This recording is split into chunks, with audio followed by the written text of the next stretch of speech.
There was a time when humanity looked up at the night sky and decided to chase it. The 1960s weren't just about rockets, moon landings, and giant leaps for mankind.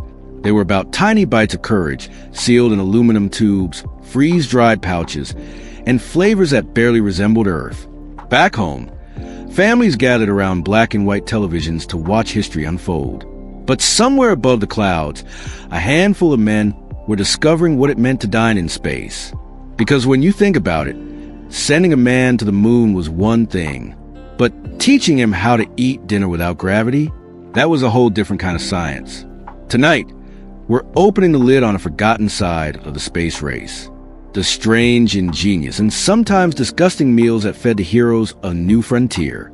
From beef in a toothpaste tube to Russian soup in a bag. These are 5 strange foods from the space race era. Imagine sitting in a cramped metal capsule, floating 200 miles above the Earth, and squeezing your dinner out of something that looks like a tube of toothpaste. That was life for America's early astronauts, men like John Glenn and Neil Armstrong, during the height of the space race. Back in the early 1960s, NASA's food scientists were facing a challenge no one had solved before. How do you feed a man who can't sit down, use a fork, or let crumbs float away? Their solution was simple and strange. They pureed meals like beef and gravy, chicken with vegetables and applesauce, sealed them in metal tubes, and handed them to the bravest men alive. To eat, astronauts would cut off the tip and squeeze. No plates, no silverware, no aroma, just pureed meat paste drifting through zero gravity. It wasn't glamorous, but it worked. The tube meals kept astronauts alive, provided enough calories for missions, and, in a way, became a symbol of early space ingenuity. Still, those who tried it said it all tasted the same. Salty, metallic, and a bit like despair. For the men who had left everything behind, their families, their homes, the taste of a real dinner, those tubes reminded them that every small bite came with a massive price. And as the space race heated up, NASA knew one thing. If they were going to send a man to the moon, they had to give him something better than baby food in a tube. Next up, while America was squeezing steak through tubes, the Soviets had their own culinary experiment, and it involved borscht in a bag. While America was busy perfecting its beef in a tube, the Soviet Union was doing something equally strange, and maybe a little more flavorful. It was called borscht in a bag, a freeze-dried version of their beloved beet soup, the pride of Eastern Europe, turned into a powdered packet that could be revived with a splash of hot water, if you could find hot water in space. The year was 1961. Yuri Gagarin had just become the first human to orbit the Earth, and back on the ground, Soviet scientists were trying to figure out how to keep their cosmonauts nourished without making a mess of their spacecraft. Their answer? A system of plastic pouches with narrow straws attached. The cosmonaut would inject warm water from a small nozzle, shake the bag, and sip his meal through the straw. It wasn't glamorous, but it carried the taste of home, a reminder of family dinners, village kitchens, and a mother's cooking now floating in zero gravity. To Western ears, borscht in a bag might sound ridiculous, but for Gagarin and the others, it was comfort and symbolism. Even 100 miles above the Earth, the Soviet Union was still Soviet, rooted in tradition, even when exploring the future. But there was a hidden problem. The acidic beet mixture sometimes leaked from the bag seams, floating droplets of purple soup drifting through the cabin like tiny planets of chaos. NASA engineers laughed at it until they realized their own food tubes weren't doing much better, because in the race for the stars, even a drop of soup could be the difference between victory and disaster. Next up, America tries to fight back with something sweeter and far more marketable: freeze-dried ice cream. It was the space age. America was dreaming of rocket ships, moon landings, and somehow dessert. Enter freeze-dried ice cream, the sweet, crumbly miracle that kids of the 60s swore the astronauts ate. Neapolitan squares, wrapped in shiny foil, sold in museum gift shops and science fairs. It was futuristic fun and completely wrong. Because here's the twist. Astronauts almost never ate it. The story begins in 1968 at the Whirlpool Corporation. where scientists work with NASA to create food that wouldn't melt, spoil, or float away. They took a brick of regular ice cream, froze it solid, and placed it in a vacuum chamber. All the moisture evaporated, leaving behind a light, crunchy bar that could survive space travel. It was genius engineering, but terrible eating.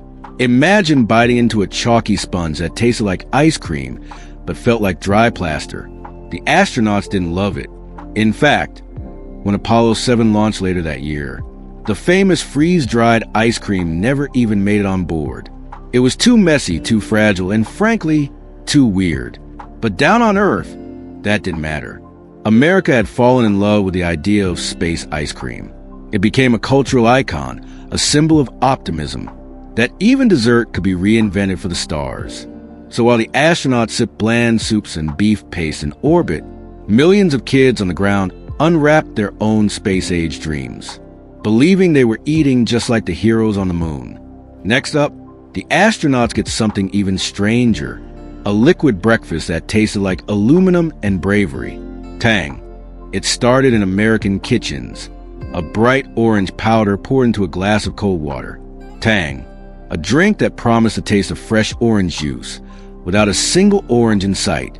But Tang didn't become a legend because of breakfast. It became one because of space. When NASA's Gemini program launched in 1965, astronauts faced a problem. Plain water didn't taste right in orbit, stored in metal tanks. It picked up a strange, bitter flavor from the systems that generated it. So engineers added Tang powder to make it bearable. Suddenly, this humble drink, a product General Foods couldn't sell on grocery shelves, was now the official beverage of astronauts. Or at least, that's what Americans believed. Commercials blared, Tang, for breakfast or blast-off. Kids begged their parents to buy it.